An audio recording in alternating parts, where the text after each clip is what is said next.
밑줄 치라는데 밑줄 치고 들으면 돼. 사료 교재 피면 되고.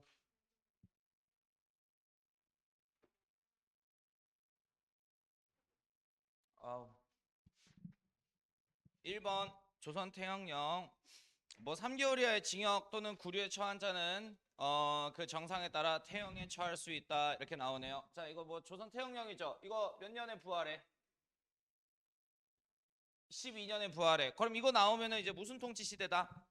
무단 통치 시대다 알아들으면 좋겠는데, 자, 여기에다가 밑줄 쫙 13조 조선인에 한해 적용한다. 자, 그럼 일본인은 태형을 받을 수가 있나? 없어. 올리 조선인들만. 자, 일단 이 조선인들을 뭐로서 다스리기 위해서 이 태형령을 제정한 거니? 매로서 다스리기 위해서. 자, 2번 사료감.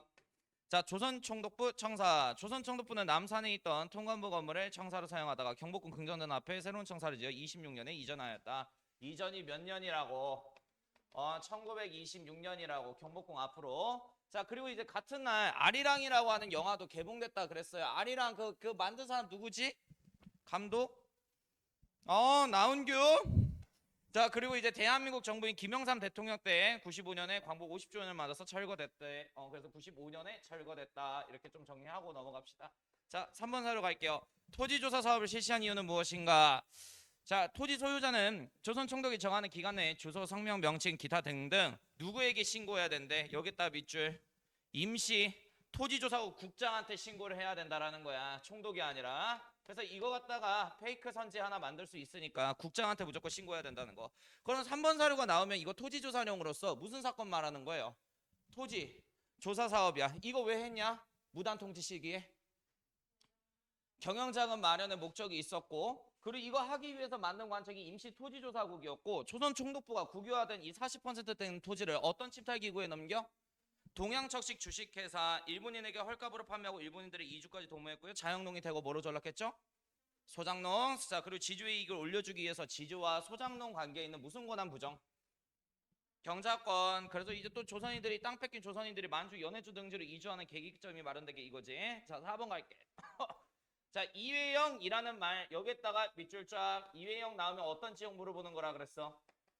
서간도. 그럼 이제 서간도에 있는 독립운동 단체, 또 다른 게 이제 선지, 답이 되는 선지가 되겠네요.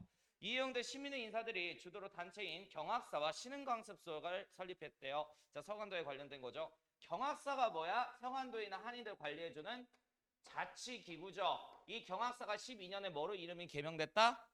부민단. 19년에 뭐가 돼? 한족회. 한족회를 중심으로 군정부로 19년에 개편된 게 무슨 군정부? 서간도에 있어서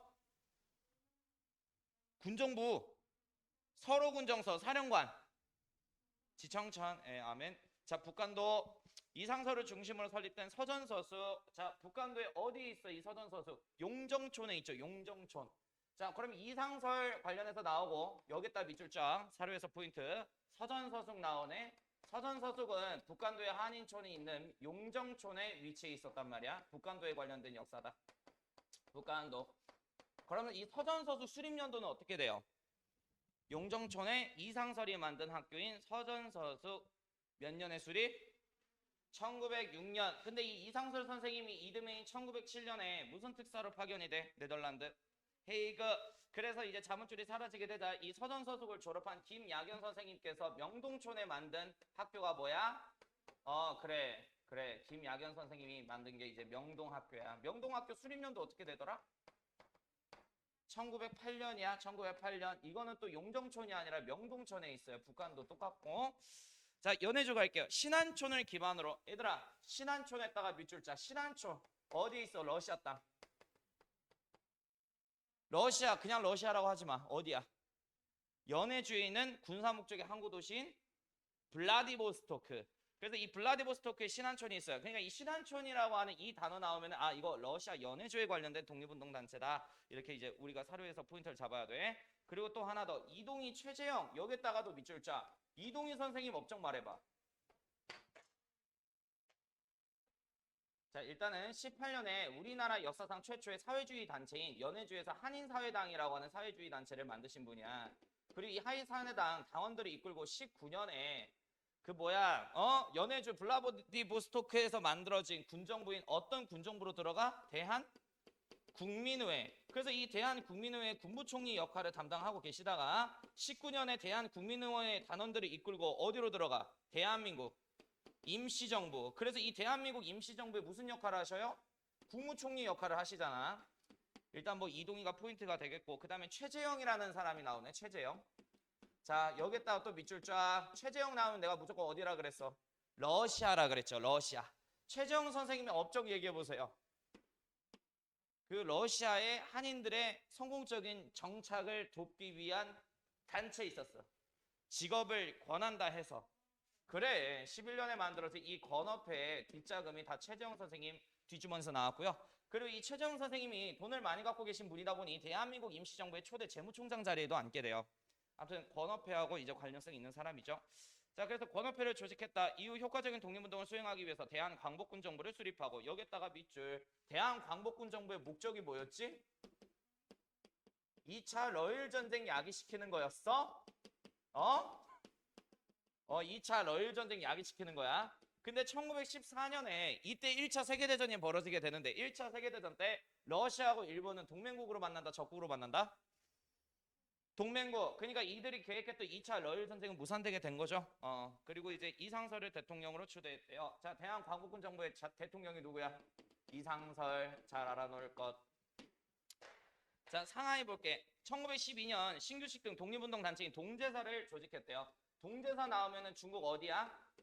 상하이야, 상하이. 자, 그리고 계속 읽어볼게. 17년에는 신규식이 동지들과 함께 공화주의를 바탕으로 임시정부를 수립해야 된다는 대동단결 선언을 발표하였다. 여기에다가 별표 대동단결 선언. 이 대동단결 선언이 뭔지 알아? 내용이 이렇게 돼 있어. 융의 황제가 삼보를 할양한, 여기서 이야기하는 삼보라고 하는 거는 국가를 유지하기 위한 필수 조건 3개야. 뭐 있어? 영토, 그 다음에 인민, 그 다음에 이제 주권. 이거를 8월 29일에 일제에게 넘긴 게 아니라 융의 황제, 순종 황제께서 대한의 인민에게 할양했다라는 거야. 그러면 순종 황제가 갖고 있는 주권이 누구에게 이양된 거다? 대한의 인민에게 이양된 거다. 자, 그럼 나라의 주인은 이 순간 누가 되는 거야? 황제가 아니라 국민이 되는 거지. 그래서 나중에 독립운동을 총괄 지도할 수 있는 통합정부를 만들 때 국가의 주인을 국민으로 규정하는 민주공화정 체제의 정부를 만들자라는 게 이미 상하이에 있는 독립운동가들 사이에서 발의안이 만들어졌던 거야. 이게 대동단결 선언이야. 그래서 나중에 대한민국 임시정부가 만들어졌을 때 헌법은 엄청나게 빠른 속도로 나올 수 있게 된 것은 일찍이 2년 전에 이미 상하이 있는 독립운동가들이 이러한 정부를 만들자라고 하는 초안을 만들었기 때문에 빨리 만들 수가 있었던 거예요. 끝. 최응원의 의병부대. 최응원이다. 이 사람 누구야? 최응원. 최응원. 국내에서 체포된 마지막 의병장. 몇 년에 체포돼? 15년. 15년. 뭐가? 그래. 미주 지역으로 갈게 그럼. 놓고 갈 뻔했네. 안창호, 박용만, 이승만. 그냥 여기다가 다 포인트 잡아야죠. 자, 대한인 국민회가 만들어졌대요. 자, 샌프란시스코에 만들어졌다는 거 꼭 알아두시고, 대한인 국민회는. 자, 그리고 대조선 국민군단은 누가 만들어? 14년에 하와이주에서 박용만. 그래서 우리 이것 좀 구분합시다. 미주 지역 같은 경우에는 대한인 국민회의 위치는 어디 있다?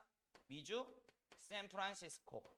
샌프란시스코, 본부는 샌프란시스코에 있었고, 그 다음에 박용만이 만든 하와이의 대조선 국민군단은 하와이주에 있었다라는 거. 위치 구분하는 문제 충분히 나올 수가 있다.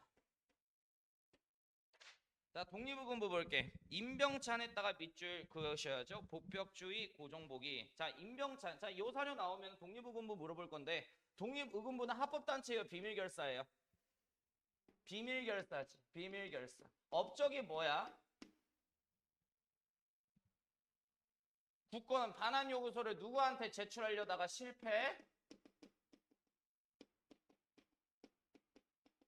두 사람이잖아. 조선 총독 데라우치 마사타케와 그 다음에 일본의 내각 총리죠. 근데 이제 실패했고 의병 전쟁까지 계획을 했고, 근데 이제 이 임병찬 선생님이 나중에 잡혀서 어디로 이제 유배가 돼요? 검은도. 오케이. 대한광복회 넘어가자.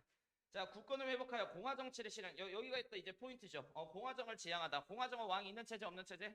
없는 체제다. 자, 어쨌든 뭐 박상진이 핵심 인물이었고 만주에 무관학교를 세우기 위해서 군자금을 모집하였다. 넘어가세요.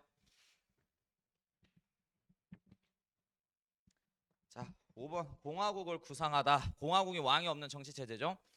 자, 융희 황제는 순종이라 그랬어. 순종. 자기를 받는다면 우리는 더 이상 그를 우리 군주로 인정할 수 없다. 이제 일본에 투항한 정부를 대신하여 인민의 정신을 대표하여 우리 인민의 복리를 도모하는 새 정부를 세우겠다. 여기다 이제 새 정부에다 밑줄 쫙 그어주세요. 자, 그러면은 이 5번 사료 같은 경우에는 여기서 얘기하는 새 정부는 어떤 체제에 입각한 새 정부? 황제가 중심이 아니라 국가의 주인을 국민을 규정하는 민주공화정 체제에 입각한 새 정부를 만들겠다고 신한민보라고 하는 신문에서 반포를 했네요. 그럼 이 신한민보라는 이 신문은 어떤 조직의 기관지 신문이었지? 미주 샌프란시스코에 위치한 대한인국민회의 기관지 신문이었어요. 그러면은 지금 현재 이 말은 미주 지역에 있는 한인들이 한 거나 다를 바 없는 거야. 이해됐어? 그래서 지역 물어보면 5번 사료는 미주로 조금 연결 좀 지어줘라. 자, 6번 갈게. 대동단결선언. 여기에다가 별표 많이 치여라. 이거 이제 시험 문제 굉장히 많이 나와. 아까 얘기한 건데, 자, 융희 황제 순종이 삼보, 이 삼보에다가 밑줄 자 국가를 유지하기 위한 필수 조건 3개를 삼보라고 얘기를 해요. 토지, 인민, 그다음에 주권, 정치를 포기한 8월 29일은 즉 우리 동지가 삼보를 계승한 8월 29일이니 여기에다 밑줄 자 우리 동지가 삼보를 계승했대. 즉 황제가 갖고 있는 주권이 8월 29일자를 기점으로 누구에게 이양됐다? 국민에게 이양됐다. 그래서 나중에 우리가 통합 정부를 만들 때 어떤 체제에 입각한 정부를 만들자? 민주공화정 체제에 입각한 정부를 만들자 이 소리죠. 그래서 거기에다가 써놓으세요. 이 6번 대동단결선언은 대한민국 임시정부 헌법 수립에 영향을 끼쳐준 문서인 거야. 그리고 반포된 직역은 상하이에서 이제 활동하는 신규식을 중심으로 한 독립운동가들이었고요. 그 다음에 연도에다가도 별표를 치십시오. 이거 연도 문제 굉장히 많이 나와요. 1917년이면 3.1운동 후야 전이야?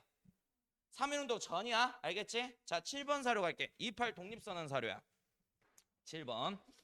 자, 우리 민족은 생존의 권리를 위하여 온갖 자유행동을 취하여 최후의 1인까지 자유를 위한 뜨거운 피를 흘릴지니 우리 민족은 일본에 대하여 영원히 혈전을 선언하리라. 자, 여기 영원히 혈전을 선언하리라. 여기다가 밑줄 그어주세요. 이 멘트 나오면 28 독립선언이야. 알겠지? 자, 무독립선언문이 있고 28 독립선언문이 있고 기미 독립선언문이 있단 말이야. 이 세 개 문서를 우리가 또 구분을 해야 돼. 자, 일단 이 28 독립선언문 같은 경우에는 어디에서 만세운동한 거지? 적의 심장부 일본 도쿄였단 말이야. 이광수, 최남선 등 일본 도쿄를 유학 갔던 조선인 유학생들이 반포를 한 거죠. 그래서 이거 나오면 아, 일본 도쿄 만세운동이구나. 자, 이에 우리 민족은 일본이나 세계 각국이 우리 민족에게 자결의 기회를 부여하길 요구하며 여기다가 밑줄 쫙. 그럼 이거 무슨 주의가 들어가 있는 거야 지금? 그렇지, 윌슨의 민족자결주의에 영향을 받은 거야. 그래서 28 독립선언 운동은 윌슨의 민족자결주의에 영향을 받은 문서이다 하면은 오 이렇게 쳐주시면 될 것 같아요. 자, 다음 거로 넘어갈게요. 8번. 자, 이거는 기미독립선언문이다. 기미독립선언문이면은 어떤 운동에 관련된 독립선언문? 3.1운동이죠. 그래서 요 사료 나오면 3.1운동 사료다. 이렇게 알아들으실 것.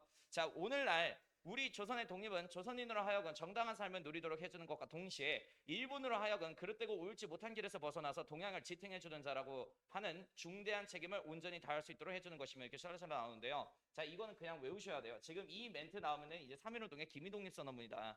그러면 3.1운동 주도한 종교단체가 뭐야? 천도교. 그럼 이 문서는 천도교 쪽에서 인쇄를 했겠다. 그지? 9번 갈게요. 화성 제암리 사건을 세계에 알린 스코필드. 일제는 화성 지역 안의 만세 시위에 대해서 보복하였다. 4월 15일 제암리에 일본군과 경찰을 파견하여 마을 사람들의 교회 가도 불을 지르고 총수와 23명을 학살한 것이다. 이건 이제 제암리 학살 사건이니까 9번 사유도 무슨 운동에 관련된 거야? 3.1운동에 관련된 거다. 이렇게 보시면 될 것 같아. 자, 다음 거로 넘어갑시다. 10번 사료 3.1운동에 참여한 여성들. 자, 요거 인물 다 외우세요. 첫 번째 김마리아예요. 일본 유학 중에 28 독립선언 운동에 참여를 했대요. 그리고 이제 3.1운동에도 참여를 했어. 거기다가 이제 추가시켜 3.1 만세운동에도 참여하신 분이고 귀국 이후에는 대한민국 애국부인회를 조직하였으며 이 단체도 외워야 돼. 애국부인회에 참여해서 활동하신 분이었다. 페네메드 같은 경우에는 인물사 문제 굉장히 많이 나온다. 대한민국 임시정부 최초의 임시의정원 여성의원이 되었다. 자, 거기에 축약되어 있는데 이것도 써. 임시의정원 소속의 여성의원으로 최초로 발탁된 게 김마리아 여사야. 임시의정원이 무슨 기구지? 대한민국 임시정부에? 입법기구야. 그러니까 의원이라는 말을 쓰겠죠 당연히. 자, 정칠성 얘기할게요. 자, 정칠성은 기생으로 3.1운동에 참여했고요. 여기다 밑줄 3.1운동 참여했고 조선여자 동호회라고 하는 조직에서 활동했대. 서우야, 너 이거 어제 외웠잖아. 조선여자 동호회 무슨 단체야? 사회주의 계열의 여성단체지. 자, 아무튼간에 사회주의 여성이라는 거 우리가 파악할 수 있겠고 근후의 결성 등에 참여하였다. 여기다 또 밑줄 쫙. 근후에는 어떤 두 성향의 여자들이 뭉친 거야? 사회주의 여자와 민족주의 계열의 여자들이 뭉쳐서 만든 민족유일당 단체죠. 그럼 이 근후의 자매 단체는 뭐였습니까? 신간에. 자, 그리고 이제 박자의 자 총독부 의원 간호부로 간호사였네. 하던 중에 3.1운동에 참여했다가 체포되었다. 풀려난 후 베이징으로 갔다가 신채호하고 결혼했고 여기에다가 밑줄 쫙. 자, 박자의 여사님의 대표적인 업적이 신채호하고 결혼한 거예요. 신채호가 누군지 아시죠? 의열단 활동을 지원하였다. 신채호가 의열단 좋아해. 얼마나 좋아했으면 정신강령까지 써줘. 그 강령 이름 말해봐. 조선혁명선언 11번 갈게. 온 나라에 울려 퍼진 만세소리. 자, 이거 지역 다 매칭해서 외워야 돼요. 자, 일단 이승훈이에요. 거기 이승훈에다가 밑줄 긋고 이렇게 좀 해줄래? 이승훈은 어떤 종교인지 알아? 개신교야. 3.1운동에 참여했던 개신교 대표자가 이승훈 선생님이야. 일단 이 평양이 또 교회가 많아요. 평양 지역 기독교인들의 독립운동을 추진하였다. 그럼 이승훈 선생님은 3.1운동 때 어디서 독립운동했다고? 평양. 자, 다음 거 갈게. 3월 15일 명천에서 일어난 만세시에 동민수가 아들 동풍신과 함께 참여하였다. 자, 명천에서 3.1운동 하신 분이 누구야? 동풍신. 그 다음에 동민수. 자, 서울. 이거 저번에 얘기했는데 덕수궁 파출소의 순사부 정우석 경찰이에요. 자, 일단 이 정우석 씨는 서울에서 만세운동을 한 거지.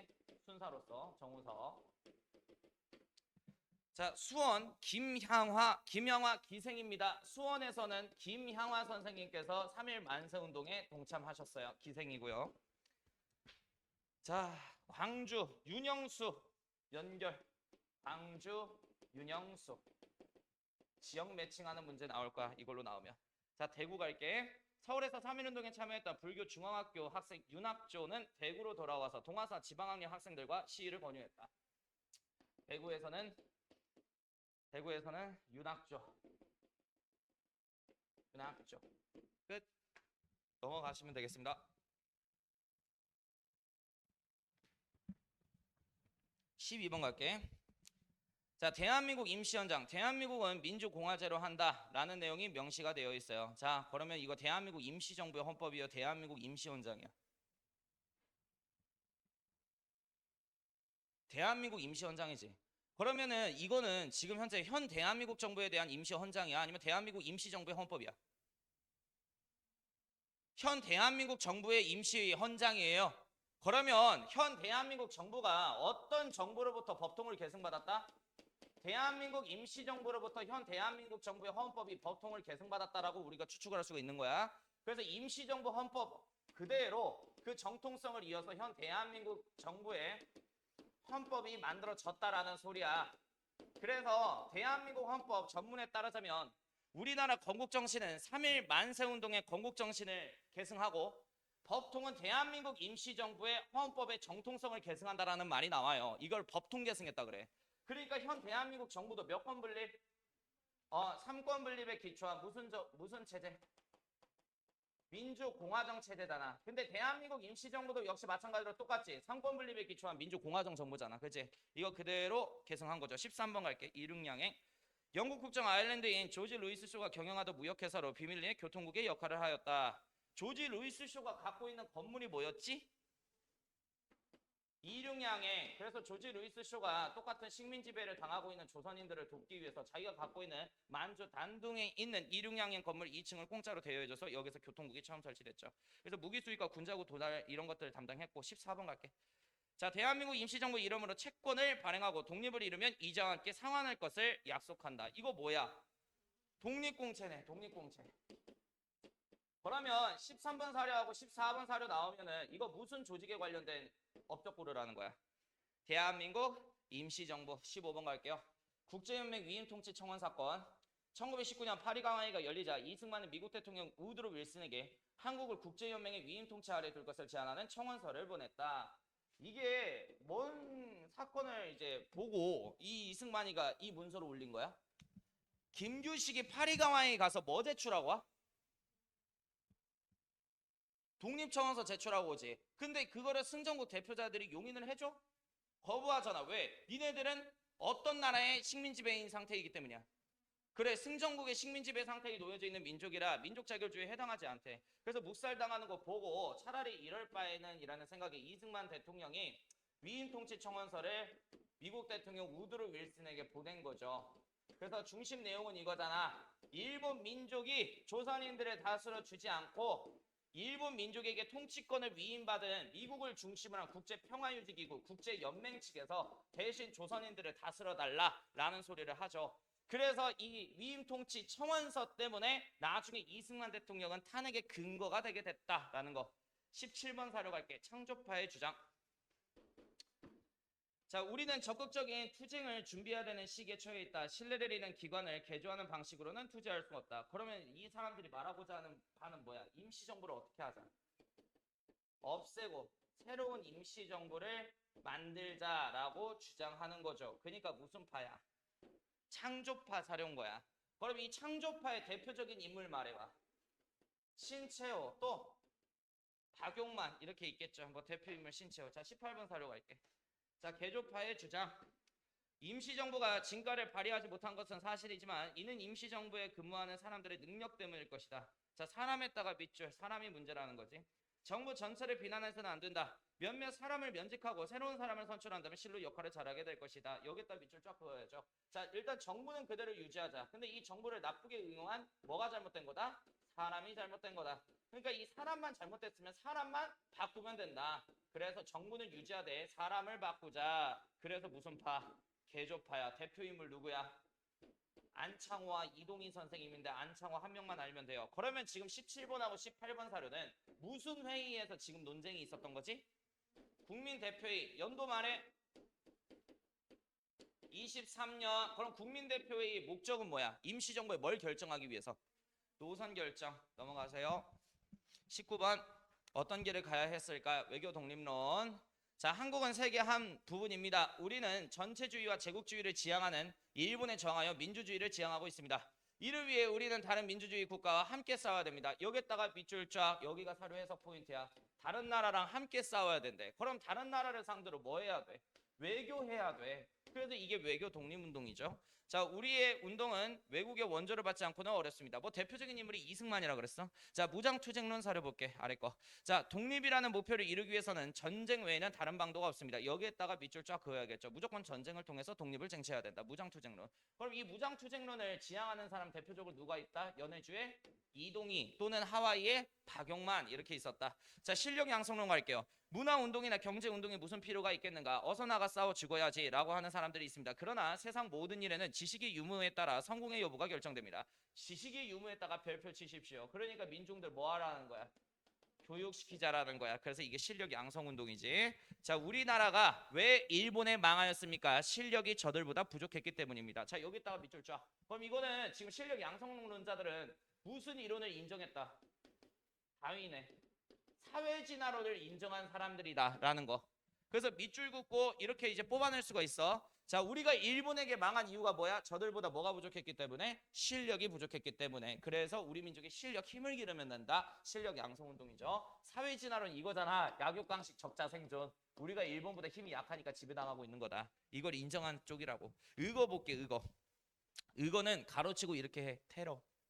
자, 또한 일본의 전부 빼앗겨 먹을 것도 없는 때에 무엇으로 실력을 쌓고 군인을 양성하겠습니까? 지금 의거 지향하는 신채호 선생님은 무슨 운동을 비판하는 거야? 실력 양성 운동을 비판하는 거라고. 강도 일본을 쫓아내는 것은 오직 혁명, 민중의 직접 혁명뿐입니다. 여기다 밑줄 쫙 긋고요. 뭐라고 쓰시냐면은 이게 의거를 말하는 거야. 의거. 테러를 하자라는 거지. 일본 민족에게 공포심을 새겨 넣어 자연스럽게 조선인에 대한 지배를 포기하도록 하자. 23번 갈게요. 라라라라라. 한국인과 일본인의 이원적 교육제도. 자, 한국인이 다니는 초등학교 뭐라 그런다 그랬어? 보통학교. 일본인이 다니는 초등학교는 소학교 이렇게 한다고. 자, 그리고 이제 고등보통학교. 그러면 아래 표 같은 경우에는 고등보통학교라는 말이 나와. 몇 년대 이후야? 20년대 이후지. 왜? 20년대부터 무슨 교육이 허가됐기 때문이야? 고등교육. 그래서 일반 고등보통학교는 남학생들이 다니고 여자 고등보통학교는 여학생들이 다니겠죠. 그리고 일본인들이 다니는 중학교는 그냥 중학교고요. 그 다음에 고등여학교는 일본인들이 다닙니다. 그래서 이 학교 명칭 갖다가 조선인의 학교인지 일본인의 학교인지 구분하는 문제가 충분히 나올 수가 있다라는 거야. 그러니까 구분해. 알겠지? 자, 20번. 자, 3.1운동 이후에 부임한 총독이 내세운 조선 통치의 방침. 3.1운동 이후에 부임한 총독에다가 밑줄 그어봐. 그럼 이거 누구야? 이 총독. 사이토 마코토네. 사이토 마코토. 자, 총독은 문무관 중에서 임용할 수 있는 길을 열었고 실제 문관 총독이 온 사례는 없다. 헌병경찰에 의한 경찰제도를 바꿔 보통경찰에 의한 경찰제도로 바꾸었다. 근데 기관이나 숫자는 증가 감소. 증가. 또 복제를 개정하여 일반 관리와 교원 등의 제복 대검을 폐지하고 그럼 뭐가 폐지됐다는 거야? 사건 문화가 폐지됐다는 거야. 조선인의 임용과 대우를 고려하였다. 시기를 보아 지방자치제도를 시행할 목적으로 자 여기다 밑줄 쫙 하고 푸세요. 자 지방자치제도를 인정했대. 그래서 지방의 뭘도 도지역에 평의회 부면 협의회 부면 협의회. 그런데 여기에 앉혀놓은 의원들은 대부분 다 어떤 성향이더라? 친일 성향이더라. 그럼 실질적으로 지방자치권을 인정했다 안 했다? 안 했다. 21번 갈게요. 경찰력 강화. 어우 이거 못하. 1918년에서 20년 사이야. 가운데 사자 치워. 자 죄송. 경찰 관서와 경찰 인원은 4배 가까이 증가했고 1군 1경찰서 1면 1주재소 제도를 확립했다. 여기다 밑줄 쫙. 하나의 군에 하나의 경찰서, 하나의 면에 하나의 주재소. 주재소가 내가 뭐라 그랬지? 파출소. 파출소. 덕진 경찰서 밑에 솔레 파출소 이렇게 있듯이 그러니까 이제 통제를 더욱더 뭐하였다는 거야? 강화했다, 약화했다? 강화했다, 강화했다. 자, 언론 개멸. 일제는 사전 검열을 통해서 식민 통치에 반대하는 기사를 삭제하거나 잠깐 화면 조정 좀. 삭제하거나 신문을 발행 중단시키는 등 언론을 탄압하였다. 그럼 밑줄 쫙. 여기서 탄압된 언론 딱 2개. 어떤 신문사? 조선일보하고 동아일보. 물론 조선중앙일보도 있고 중외일보도 있겠지만은 교과서에 나온 거는 딱 이거 2개니까요. 7.18 육성 얘기하겠습니다. 조선민족운동에 대한 대책. 중심적 친일 인물을 물색하고 그럼 문화통치에 대한 실질적인 목적은 뭐다? 뭘 양성하는 거? 그렇지. 그 아래 내용도 똑같고요. 그래서 민족을 어떻게 하는 거야? 분열시키는 게 목적이다. 21번에다가 별표 졸라 치십시오. 치안유지법이에요. 이건 이제 제정연도도 알아야지. 안 보고 말해봐. 치안유지법 제정연도 몇 년? 25년. 자, 누구를 수감하기 위해서 만든 법안이지? 사상범. 이 사상범 종류 말해봐. 사회주의자 또는 독립운동가. 자, 볼게. 국채를 변혁하거나 밑줄 쫙. 국채를 변혁하려는 자 누구야? 독립운동가, 사회주의자, 무정부주의자. 자, 사유재산 제도를 부인하는 것. 여기다 밑줄 쫙. 누구야? 한 명. 한 종류 사회주의자. 자, 뭐 이렇게 활동한 자는 10년 이하의 징역 또는 금고에 처한다. 7조 볼게. 이 법은 시행구역 외에도 죄를 범한 자에게 똑같이 적용한다. 여기다 밑줄. 그러면 이 치안유지법이잖아. 그러면 법은 어디서 만드는 거야? 법은 어디서 만들어? 입법기구인 의회. 일본의 의회가 제국의회지. 그러면 조선 지역은 조선 총독이 법률을 제정하고 일본 지역은 제국의회가 법률을 제정하잖아. 그럼 이 치안유지법은 일본의 제국의회에서 반포됐으니까 원래 일본 지역에서만 적용돼야 되는데 아래 7조 내용에 따르자면 구역 외에서도 죄를 범한 자에게 똑같이 적용한다. 즉 조선 지역에서도 이 치안유지법을 어떻게 하겠다는 거야? 적용하겠다는 소리예요. 완벽하게 사료를 이해하고 공부를 하셔야 시험 볼 때 사고 안 나. 23번 갈게. 침탈의 흔적이 남아있는 근대도시 목포. 목포가 대표적으로 일제강점기 때 무슨 도시죠? 항만도시였어. 항만도시. 자, 일단 목포는 서남해를 아우르는 지리적 이점 때문에 호남에서 가장 먼저 개항되었다. 1914년 호남선이 개통된 이후에는 호남선을 왜 개통해? 쌀 수탈, 전라도에 쌀이 많으니까. 그래서 이 목포 갔다가 이제 목포항 갔다 뭘 수탈했다? 주로 목화와 쌀을 수탈했다는 그런 사료예요. 그리고 뭐 목포부 청사로 이용됐고 아래 거는 그냥 쫙 넘어가십시오. 25번 청산리 대첩 사료 볼게요. 자, 우리는 기적적으로 포위를 뚫고 살았다. 먹지 못하고 자지 못하고 싸웠다. 주민들의 주먹밥을 얻어먹고 싸웠다. 자, 여기 주민들의 할 때 그 주민에다가 밑줄 쫙. 어떤 동네 주민들? 청산리 대첩이니까 청산리 동네 주민들. 자, 주먹밥을 얻어먹고 싸웠다. 포탄이 비오듯 하는 중에 치맛자락에 주먹밥을 던져주는 애국 부인들은 독립군의 용기를 100배나 나게 했다. 독립군이 싸웠다는 것보다 부인들의 애국심이 청산전쟁에다가 밑줄 쫙 그어주세요. 이거 청산리 대첩이에요. 그럼 만약에 이 사료가 출제가 된다라면은 어떤 식으로 나오겠냐? 두 가지 유형일 거야. 청산리 대첩에서 활약했던 독립군을 물어보는 것. 그리고 20년대 독립전쟁에 대한 사료를 쫙 나열하고 뭘 배열하는 것? 순서 배열하는 것. 그러면 청산리 대첩 앞이 무슨 사건이었죠? 훈춘 사건. 뒤가 무슨 사건이에요? 청산리 대첩 보복작전. 간도 참변. 그 사이에 끼워 넣으면 되겠죠? 자, 그럼 청산리 대첩에서 활약했던 독립군 군부대 두 개 말해봐. 복로군정서, 대한독립군. 자, 다음 거 볼게. 불쌍한 독립군 무장해체 후. 자, 영하 40도 시베리아에다가 밑줄 자. 시베리아가 뭐야? 니네들 진솔쌤한테 지리 배웠잖아. 시베리아가 뭐야? 오메. 어떤 애가 산이라 그랬어? 빨리 말해. 누가 산이라 그랬어? 자, 히말라야하고 헷갈리시는 것 같아요. 자, 봐봐. 여기에 러시아의 우랄 산맥이라고 있어. 무슨 산맥? 우랄 산맥. 이 우랄 산맥 동쪽을 다 시베리아라 그래, 러시아는. 이해됐어? 북반구에 추워 더워? 개 추워. 그러면 이 시베리아에 독립군이 있어. 그럼 이건 무슨 사료겠어? 자유시 참변 사령부야. 그래서 시베리아의 포인트를 잡아야 되는 거야. 자유시 스보보드니가 러시아 시베리아 지역에 있으니까. 주위에 여름 모자 쓰고서 호쩌고리로 밑빠진 집신 간발하고서 벌벌 떨고 있는 우리 독립군. 그리고 이제 뭐 서산에 지는 해도 쓸쓸하도다. 너의 고향 이곳에서 몇 천리더냐 뭐 이렇게 해서 멀리 떠나왔다는 소리예요. 이거 자유시 참변 사료예요. 27번할게. 의열단의 정신 조선 혁명선언. 이것도 시발도 못하났네. 혁명이야 혁명. 자 보게. 혁명이 아니고는 강도 일본을 내쫓을 방법이 없는 바이다. 민중은 우리 혁명의 대본영이다. 폭력은 여기다 밑줄 그어줘. 폭력은 우리 혁명의 유일한 무기다. 이 말 나오면은 신체후에 뭐다? 조선혁명선언이다. 이거 나온 게 몇 년이죠? 23년이었고요. 어떤 조직의 정신강령? 의열단 조직의 정신강령이었다.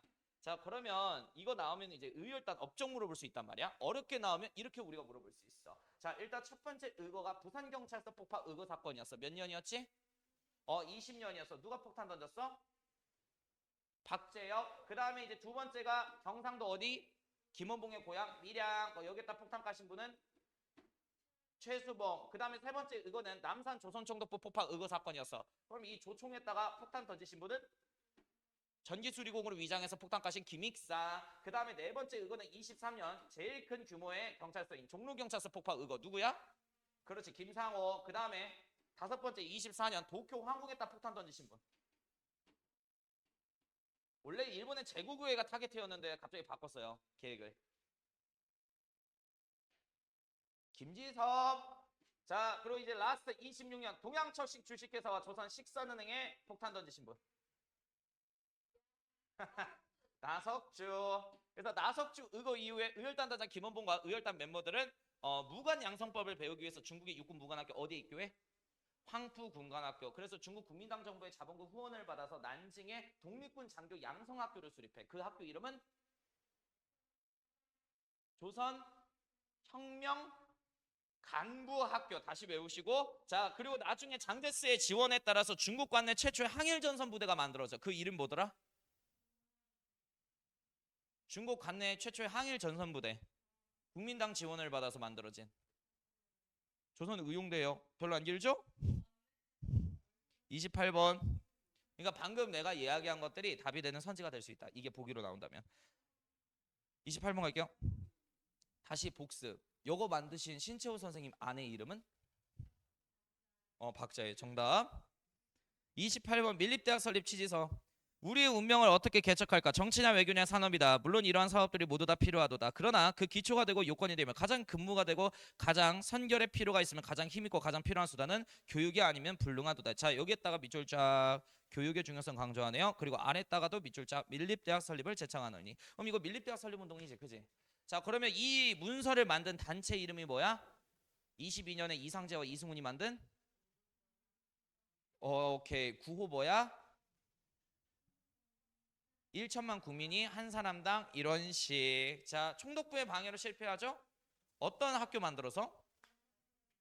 경성제국대학교. 그거 몇 년에 만들어져? 서울대.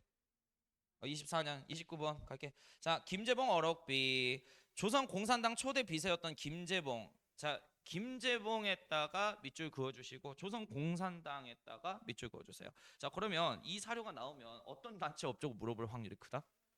알지? 조선 공산당 몇 년에 창당됐더라? 25년. 국내 여러 개의 사회주의 단체가 난립되니까 코민테른이 일민족 일당 원칙을 정하지. 하나로 뭐 해라? 합쳐라. 이렇게 해서 만들어진 게 뭐? 조선? 대표 인물 2명 말해봐. 처음엔 지식인 2명이잖아. 모스크바 유학 갔던 박헌영 씨와 조봉암 씨였어요. 근데 이 조선 공산당 멤버들이 25년 이후에 활동하기 또 힘들어져. 창당하자마자. 이유가 무슨 법 때문에? 그래. 그러니까 이제 나중에 비탑적 민족주의하고 연대해서 만든 게 신간회다. 그리고 나서 이제 이 조선 공산당의 해체 명령이 떨어져요. 그거 몇 월 퇴제? 12월 퇴제. 그래서 28년에 해체되고 신간회가 해소되게 되자 조선 공산당 재건운동에 착수하게 되는데 조선 공산당 재건운동을 무슨 운동이라고 그런다고? 경성 트로이카 운동. 굿. 30번. 자, 변호사 후세다스지 여기다 밑줄 자. 후세다스지 근데 업적 밑에다 다 써놨어요. 제가 28 독립선언 운동에 참여했었던 사람들 변호해 줬었고요. 그 다음에 박열하고 가네코 후미코 알죠? 박열이 뭐 했지? 뭐 하는 사람이지? 큰일 났다. 어제 서우가 이거 외울 때 그 아래에 있는 사람들 안 외워도 되죠? 안 나오지 않아요? 그래서 안 나온 줄 알고 이제 안 외워도 된다 했는데 박열이 나온다 야. 박열이 나오네. 자, 박열은 일본 도쿄에서 활동하고 있는 무정부주의자 겸 사회주의 독립운동가예요. 그래서 맨날 일본에서 살고 있는 조선인들을 불령선인 이렇게 부르니까 불령사라는 이름의 조직을 만들어요. 그래서 이 불령사라는 조직원들은 의열단하고 연탁해서 히로히토가 황태자 시절에 결혼을 할 때 그 결혼식에 폭탄 던지려고 준비를 했었는데 관동대 지진으로 인해서 자경단원들이 조선인들 막 죽이고 있게 되자 형무소에 수감되고 그 이후에 일본 검사와 판사들을 농단했던 사람이었습니다. 아무튼 박열하고 가네코 후미코는 여친이에요. 여자친구 박열의. 자, 전라남도 나주군 궁상명 농민들을 대변해서 토지 반환 투쟁에도 참여했었대요. 그래서 이 후세다스지는 우리나라 독립운동에 많은 영향을 끼쳐준 좋은 일본인 변호사예요. 그래서 나중에 대한민국 정부에서 건국훈장까지 2004년에 수여받게 되었다. 자, 동경제국대학교에선 동경이 어디야? 동경. 도쿄 풀어. 자, 도쿄 옆에다 써놔. 도쿄. 그럼 이거 무슨 대학이야? 도쿄제국대학교야. 지금 현 도쿄대죠. 거기에 마르크스 경제학을 공부한 미야케 교수님 헤이세이 대학 호세이 대학 교수로 있을 때 만난 한국 학생들을 통해 식민지 조선의 처지에 깊이 공감하게 되었다. 그래서 우리나라에 와가지고 27년 경성제국대학교 교수로 부임해서 한국 조선 학생들에게 사회주의 이념을 가르쳤던 교수였어요. 한국인 사회주의 운동가 이재우에다가 밑줄 자. 내가 이거 설명해줬는데 이거 이재우가 뭐 하는 사람이었지? 조선 공산당 재건운동 경성 트로이카 운동에 앞장섰던 인물 중에 하나예요. 그래서 이재우 선생님이 서대문 형무소에 7번 탈옥했다 그랬었잖아. 그래서 형무소에서 탈옥하고 나서 이 이재우 선생님을 숨겨준 게 경성제국대학교 사회주의 교수인 미야케 일본인 교수였어요. 아마 알아놓으시고 31번. 어? 왜 뭔데? 찝찝하게. 그 뭐 이순검 박진홍 이야기? 하우스키퍼 이야기? 나 근데 다 얘기한 것 같아. 알려줬어. 됐어. 31번. 다음 거. 자, 우리는 이와 같은 빨간색만 하자. 이와 같은 견지에서 우리 조선 사람의 물산을 여기다 밑줄. 조선 사람은 조선 사람이 지은 것을 사쓰고 여기다도 밑줄. 읽을 필요도 없죠. 더. 물산 장려운동이에요. 그럼 핵심 조직 말해봐요. 조선물산 장려회였어요. 그럼 이 조직은 민족주의 계열이에요? 사회주의 계열이에요? 당연히 민족주의죠. 핵심 인물은 물산 장려운동 시작 지역 평양. 자, 누구의 비난을 받았지 이 운동은? 아래 중산계급의 이기적인 운동 볼게요. 그들은 자본과 중산계급이 자본과 중산계급에다 밑줄 치고 돼지꼬리하고 이렇게 쓰시면 되겠죠. 부르주아지. 이거 다 부르주아지잖아. 생산수단 갖고 있는 자본가나 중산계급이나. 양복이나 비단옷은 입는 대신 얘네들은 뭐 잘 먹고 잘 살았다는 소리예요. 지금까지. 대신 무명과 가난한 베옷을 입었고 일반 사람들은 저들은 자본가가 위스키나 브랜디나 정종을 마시는 대신 가난한 조선인들은 소주나 막걸리를 먹지 않았는가? 새로운 착취 계급으로서 자본가들이 그 자리를 유지하기 위해서 희생을 대신하게끔 만드는 것이다 라는 식으로 해서 부르주아지들 배불리는 운동이다 라는 식으로 비난했다. 그러면은 지금 이 사료는 어떤 사람들의 사료야? 사회주의자들이 물산장려운동 비난하는 사료라고 무조건 해석을 하셔야 돼. 자, 그리고 아래 거 볼게요. 무엇으로 어떻게 실업을 발전하며, 자, 무엇으로 어떻게 실업을 발전하며 교육을 확장하여 실로 한바탕의 잠꼬대가 될 뿐이로다. 뭐 이렇게 나와 있어요. 자, 그러면 지금 현재 어떻게 실업을 발전시킬 거며 어떻게 교육을 확장할 것이냐, 실로 이게 한바탕의 잠꼬대래요. 그럼 이거 뭘 비난한 거야? 실력 양성운동 전체를 비난한 거야. 그리고 거기 출처가 어떻게 되죠? 조선혁명선언이네요. 그럼 신채호는 어떤 운동을 싫어해요? 실력 양성운동이에요. 무조건 일제한테 테러를 통해서 독립을 쟁취할 수 있는 것인데 교육과 산업을 양성해봐야 쓰잘데가 없다는 거야. 32번 간다. 자, 안창호야. 민족주의와 사회주의를 아우르는 민족유일당 건설에 앞장섰다. 얘들아, 민족유일당에다 밑줄 쫙 쳐. 그럼 민족유일당이 무슨 뜻이야? 사회주의 단체하고 민족주의 단체 연합단체를 말해. 단체 이름 말할 테니까 이게 민족유일당 단체인지 아닌지 맞춰봐. 한국독립유일당 북경 촉성회 맞지? 조선청년총동맹 맞아?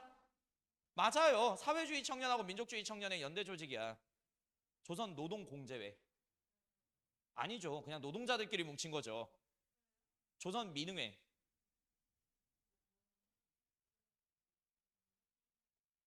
맞죠? 서울청년회하고 조선물산 장려회가 융합된 거죠. 근의회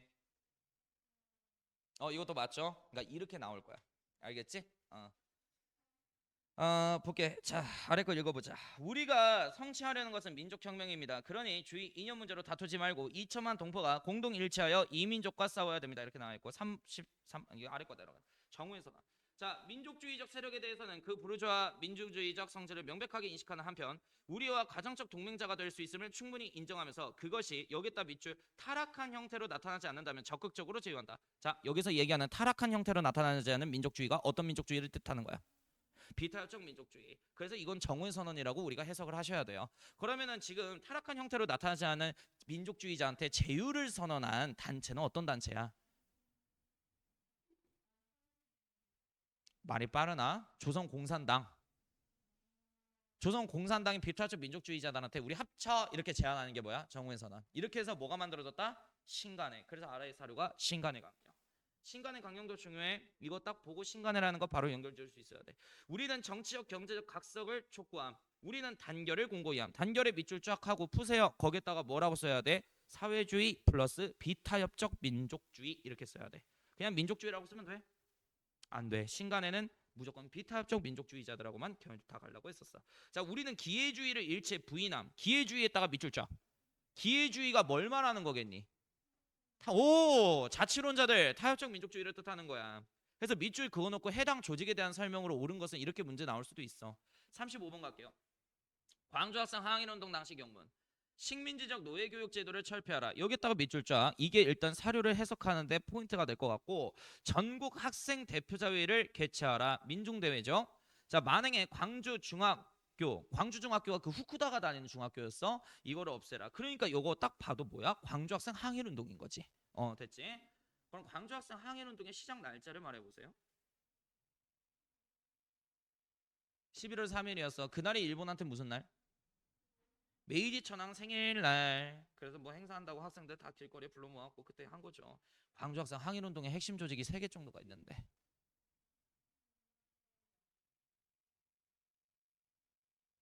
조선학생 과학연구회 60만세 운동의 핵심 조직이고 광주학생 항일운동은 성진회가 나중에 이제 개편된 게 독서회, 그 다음이 소녀회 이렇게 있어. 그러니까 이 독서회 대표적인 인물이 장재성 씨예요. 그 아래 사료가 그 사료예요. 근데 이제 생각해봐. 광주학생 항일운동을 주도했던 학생 단체들이 형무소에 수감이 됐어. 뭐 무슨 법일까? 그것도 나올 거야. 치안유지법에 입각해서 장재성 및 이제 독서회 중앙부 사람들은 이제 형무소에 수감이 됐다라는 거. 자, 그리고 37번 가겠습니다. 을밀대에 올라간 여성은 누구일까? 그 여성 누구야? 강주령. 나는 죽음을 각오하고 이 지붕 위에 올라왔습니다. 여기다 밑줄 그어야죠. 지붕 위에 올라선 사람은 한 명밖에 없어요. 시험 범위상 강주령 씨.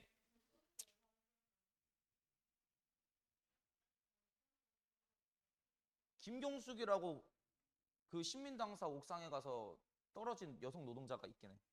대한민국 역사에서. 근데 지붕은 아니야. 옥상이지. 지붕에 올라선 거 강주령밖에 없어. 이 앞에 와서 임금 강화의 선언을 취소하기 전까지 결코 내려가지 않겠습니다. 이렇게 시한 거고. 자, 이 강주령의 을밀대 농성시위 사건 사료가 나오면 이런 유형으로 나올 거야. 첫째, 연도를 물어볼 거야. 몇 년이었지? 31년. 이 이후에 있었던 일로 옳은 것은 연도와 암기 문제 나올 수 있고요. 그 다음에 이제 이름 물어볼 수 있어요. 강주령. 그리고 을밀대 시위가 어떤 지역에서 있었는지 지역사 문제 나올 수 있어요. 어떤 지역? 평양. 38번 다 넘어갈게. 일제 식민사관 타율성론. 한국은 외세의 간섭에 의해서 타율적으로 움직여왔다는 주장. 자, 그러면 여기다가 돼지꼬리하고 타율성론을 비난한 역사학자.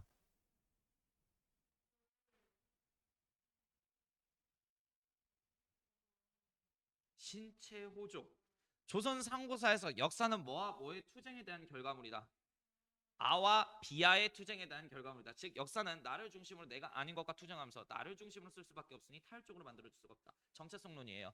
우리나라는 중세 봉건사에 이르지 못하고 고대 노예제 사회에 머물러 있다는 주장인데 말해봐. 반박한 사람. 이게 경제 관련된 거니까 관심 많으신 분이 뭐겠어. 경제사에. 그걸 저술한 백나문이죠. 그래서 우리도 세계사적 일원론적 발전 단계에 맞춰서 똑같이 근대 자본주의로 성장하고 있었다라고 주장을 했었지. 당파성론, 당장을 통해서 한국은 민족성 자체가 박살이 났다. 자, 39번 가겠습니다. 자, 나는 17살 때 1933년이네. 즉 사범학교 3학년 때 선생님이 지으신 신편 조선 역사. 여기다 밑줄 자. 그럼 이 신편 조선 역사가 뭐겠어? 조선사야. 38년에 나온 무슨 사관이 반영된? 일제 식민 사관이 반영된. 자, 이 책을 읽으면서 일본 역사를 배우면서도 우리나라 역사는 배우지 못하는 우리들의 가엾은 신세를 얼마나 안타까워하였는가. 일본 애들이 역사 왜곡을 하고 있다는 거죠. 그러니까 민족주의 사학자와 사회주의 사학자들이 역사 수운동을 벌이게 됐다. 40분 가겠습니다. 조선학 운동은 어떻게 시작됐을까? 1934년 다산 정약용 선생님 서거 99주년을 기념해서 정약용 선생님의 모든 저서를 엮어서 38년에 무슨 책이 나와? 여유당 전서. 자, 여유당에다가 밑줄 그어주시고요. 이게 정약용의 호입니다. 호. 정약용을 여유당 선생 이렇게 불러. 그러니까 여유당 정약용의 전체 실학 저서를 엮어서 이름이 여유당 전서야.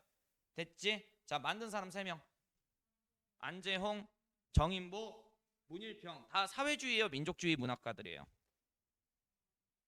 민족주의 쪽이에요. 41번 가겠습니다. 식민사관에 대항한 역사연구.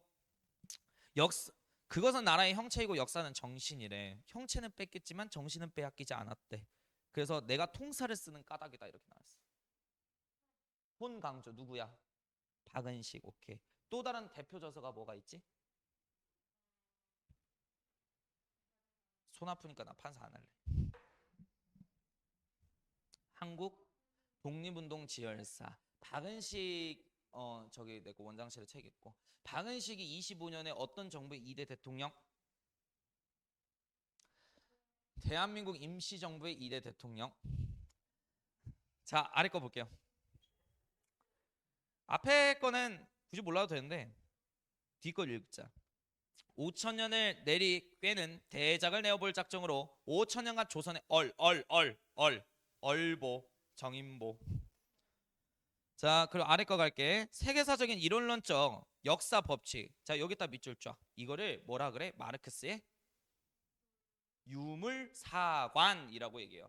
마르크스라고 하는 독일 정치학자는 모든 국가는 5단계 발전 단계의 원칙을 거쳤다라고 얘기해. 원시공산, 고대 노예제, 중세 봉건제, 근대 자본주의, 미래 사회주의. 그러니까 우리나라는 똑같이 근대 자본주의로 성장하고 있었다는 소리야. 마르크스의 유물사관이야. 교과서에 나오죠. 42번. 우리말 사전은 어떻게 되었을까? 원고 상자를 여는 이의 손은 떨렸고 원고를 손에 드는 이의 눈에는 눈물이 어렸다. 자, 이 원고는 우연찮게 해방 이후에 그 복사본 발견됐다 그랬잖아요. 경성군 창고에서. 그래서 이 원고가 사라진 줄 알았는데 다시 발견한 거죠. 그래서 눈물 흘렸다는 소리고요. 자, 어쨌든 이 원고는 무슨 사전 원고야? 우리말. 큰 사전 말모이 프로젝트 원고지. 그럼 이거는 무슨 조직을 상징하는? 조선어학회. 누가 의열단이 왜 국어사전 만들고 있어? 조선어학회. 그러면 답이 되는 선지로는 또 다른 업종 나오겠다. 조선어학회 무슨 운동 지원? 동아일보에 분화로드 운동. 더 말해봐. 문법 업종 문법 표준어 맞춤법 통일한 외려 표기법. 오케이. 43번 광야. 와 광야다. 지금 눈 내리고 매화 향기로 홀로 아득하니 뭐 이렇게 나오고 뭐 알아서 아시죠? 예.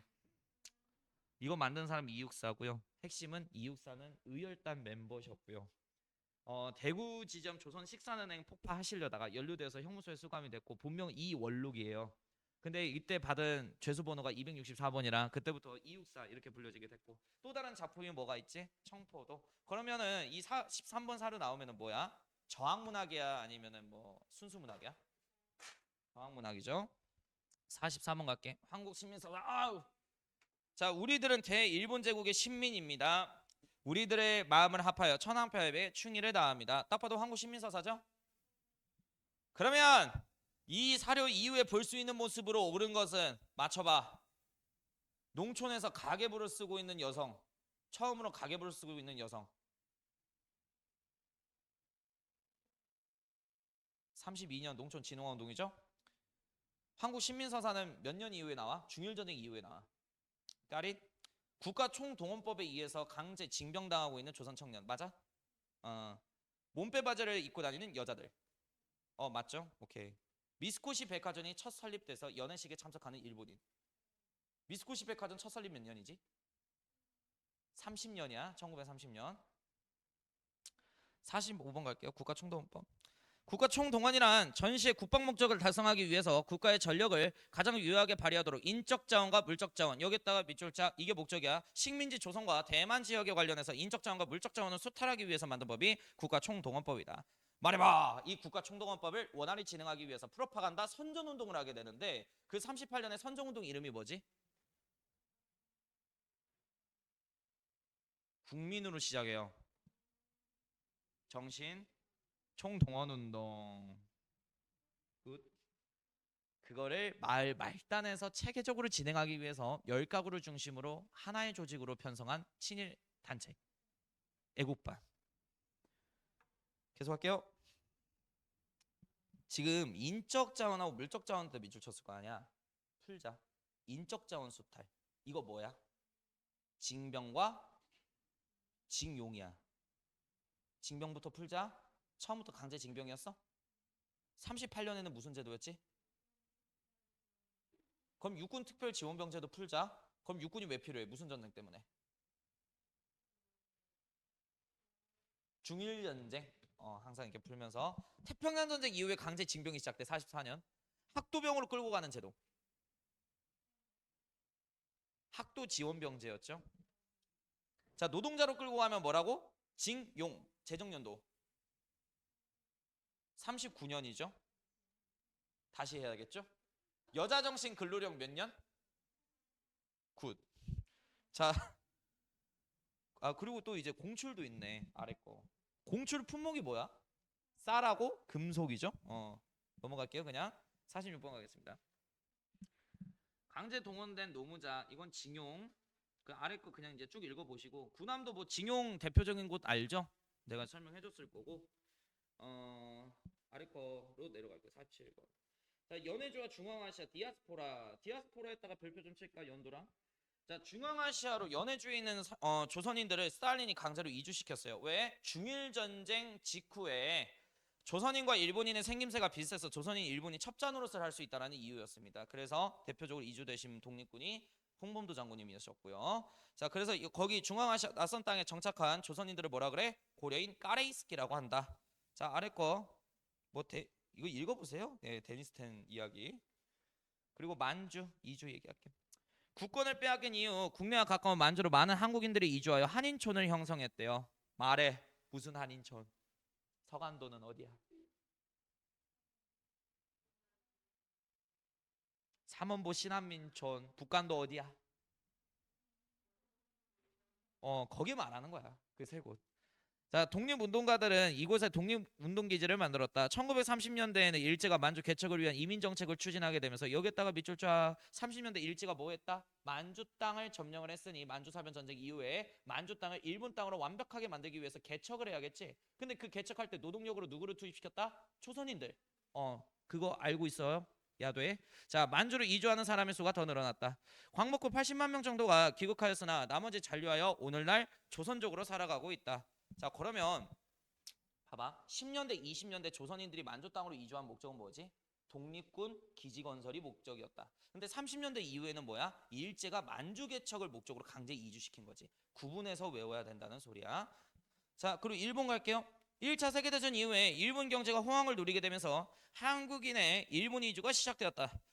이들은 집값이 싼 지역에 모여서 한인 사회를 형성하였고 1923년 관동 대지진이 발생하여 사회가 불안해지자. 왜 사회가 불안해졌죠? 어떤 애들 때문에? 주고엔 발음해봐. 주고엔 하면 측정 질러서 죽이는 애들. 자경단. 뭔 얘기하는지는 알지? 조선인들 다 죽이고 다니잖아. 일본 정부는 한국인의 폭동을 일으켰다는 거짓 소문을 퍼뜨렸고 이에 자경단과 민간인들에 의해서 6천 명의 제1한인들이 학살당하였다. 30년대에는 일자리를 찾기 위한 이주가 늘어났고 강제동원돼서 끌려가는 사람도 많았었다. 일하려고 갔는데 나중에는 40년대 이후에는 강제징용으로 많이 끌려갔다라는 소리야. 미주 지역의 한국인들은 대한인국민의 재미한족 연합회 등 단체를 결성했다. 풀자. 대한인국민의 위치. 샌프란시스코 이승만, 박용만, 안창호가 만든 거 맞지? 기관지심은 신한민보. 재미한족 연합회 풀자. 어디에 있어? 맨 마지막 강의 나왔던 거야 이거. 이승만이 만들었지. 태평양 전쟁이 발발되게 되자 머지않아 일제는 패망할 것이요. 우리가 빨리 미국을 도와 일제를 빨리 패망을 시키자 해서 샌프란시스코에는 교인들 엮어서 만든 게 재미한족 연합회예요. 샌프란시스코예요. 그리고 이 재미한족 연합회 산하군부대 이름이 한인 국방경비대였어. 별명 맹호군이었고. 48번. 와, 드디어 이제 마지막 파트다. 독립군. 의용대 성립선언. 자, 읽어봅시다. 그냥 다 읽자. 이번 전쟁에서 조선 민족 내지 동양의 약소 민족은 모든 힘을 다하여 중국의 항전을 지지해왔다. 우리의 진정한 적인 일본 군벌 타도하여 이제 동아의 영구적인 평화를 실현시켜야 될 것이다. 용감한 중국 형제들과 손을 잡고 조선 민족 전선을 수호하자. 여기다가 밑줄 쫙. 조선 민족 전선을 수호하자. 자, 생각해보자. 조선 의용대는 어떤 사회주의 연합단체의 산하군부대였지? 조선민족 전선연맹 아니었어? 비슷한 단어네. 그러니까 이거 조선민족 전선연맹의 산하군부대 의용대 사료다라고 우리가 문제 풀 때 이렇게 연결을 지어줘야 돼. 자, 49번 볼게. 조선의용군 회원이 담벼락에 중한 양민족이 연합하여 이렇게 나와 있어요. 의용대는 누구의 지원에 따라 만들어졌다고? 중국 국민당 총통 장제스. 근데 이 의용대가 나중에 타이항산과 애낭 가서는 어떤 정당하고 연합작전을 해? 국민당이 아니라 중국 공산당 팔로군 군부대하고 같이 연합작전을 하죠. 그 소리예요. 중국 관내 지역에서 한중 연합작전. 자, 그리고 이제 50번 가겠습니다. 통합정부를 형성한 대한민국 임시정부. 자, 본 당은 임시정부에 가입해 임시정부의 활동을 적극 지원하고 임시정부가 조선을 대표할 수 있는 기구로 발전하도록 규모 확대를 주장한다. 이렇게 나와 있어요. 자, 임시정부에는 여러 개의 조직들이 뭉쳐서 하나의 이제 정부가 됐습니다. 충칭 대한민국 임시정부 시절에는. 그래서 한국독립당이라는 이름을 하나로 합치잖아요. 그게 무슨 정당이었지? 기존의 한국광복운동단체 연합회라고 하는 단체의 이름으로 있었던 조선혁명당, 한국독립당, 한국국민당.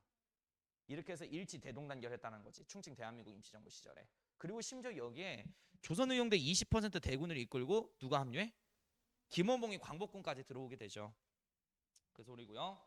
충칭 대한민국 임시정부 시절 사료네. 자, 다음 걸로 넘어가자. 자, 51번 대일 선전 성명서. 한국 전체 인민은 현재 이미 반침략 전선에 참가하였고 일개 전투 단위가 되어서 추축국에 대하여 선포한다. 추축국에다가 밑줄 쫙 풀어. 추축국. 몇 차 세계대전 전범국들을 말해? 2차야. 말해 3개. 무솔리니의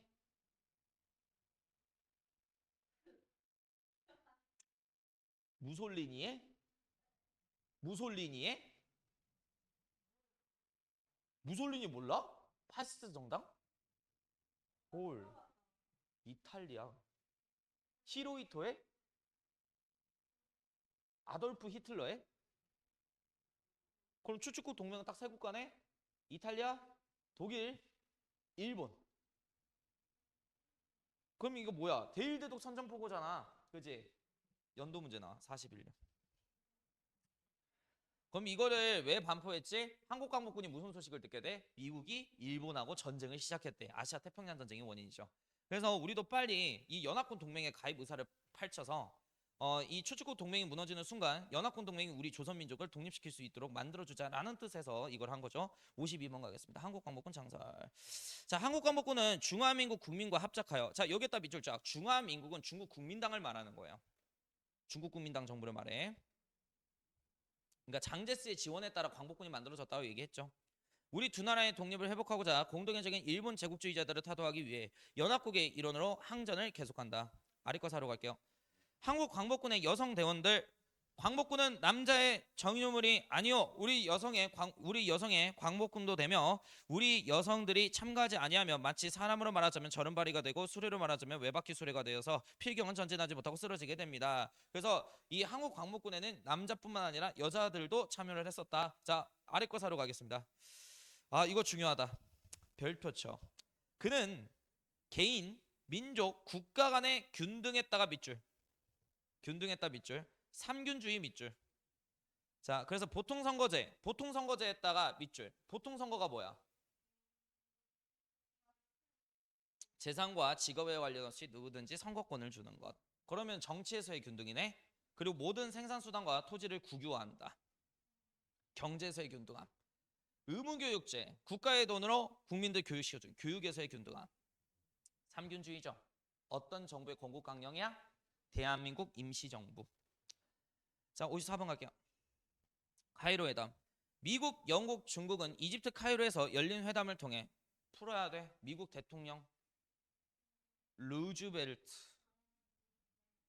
영국 수상 처칠, 중국 국민당 총통 장제스가 카이로에서 만났대요.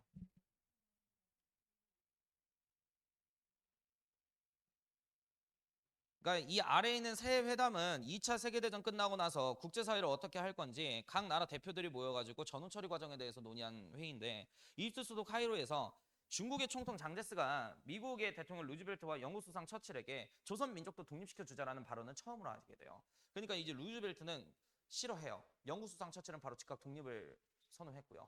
이유가 2차 세계대전 끝나고 나서 냉전이 시작되기 때문이죠. 그러니까 이제 조선은 대부분 국내에 있는 독립운동가들이 다 사회주의 계열이야. 그러면은 해방 이후에 조선 땅에서는 자연스럽게 무슨 국가가 만들어져? 사회주의 국가. 한반도 공산화를 막기 위해서 여기 밑줄 적당한 시기에 한국의 자유와 독립을 회복시킨다. 바로 독립시켜주게 되면 무조건 공산국가가 될 게 분명하기 때문에, 자, 그런 위험성이 배제되고 정부가 안정적으로 수립되고 운영될 수 있는 적절한 시기, 인듀 코스라 그래 영어로. 적절한 시기에 한국을 독립시켜주겠다라는 최초의 한반도 독립 약속이 카이로에서 있었다. 얄타회담. 이탈리아가 항복하고 독일의 패전이 임박하게 되자 미국, 영국, 소련은 소련의 얄타에서 독일의 분할 점령과 소련의 대일전 참전 요구를 합의하였다. 자, 여기서 미국 대통령 누구게? 또 루즈벨트, 영국 수상 처칠, 소련 대표 맞춰봐요. 당서기장 스탈린. 이오시프 스탈린. 그러니까 중2 때 그래서 열심히 했어야 돼. 그러니까 중학교 역사 개념 빵꾸 나면은 고등학교 때 힘들어. 그래서 아무튼 간에 뭐 독일의 분할 점령하고 여기 또 밑줄하고 외워. 소련의 대일전 참전. 자, 소련이 독소 전쟁이라고 우리 외웠었지 중학교 2학년 때. 2차 세계대전 하면서. 그니까 내가 우리나라 공교육을 상용하는 거야. 시입생. 중학교 선생님 뭐라고 이거 안 중요해 이지랄 떨거든. 근데 나중에 고등학교 한국사 들어갔을 때 존나 중요한 게 지식이야. 이걸 모르니까 교과서 혼자 독해가 안 되는 거라고 애들이. 선생 없으면. 아니 그니까 그 안 중요하다고 뺐잖아. 뭐가 안 중요한데? 그 지기준이야. 미친놈들인 거지. 뭐 여기 뭐야? 여기 에코시티 어떤 중학교 있는데 존나 마음에 안 들어요. 그래서 거기는 심지어 근현대 나가지도 않았죠. 교과서. 조선 후기까지도 못했던 걸로 아는데.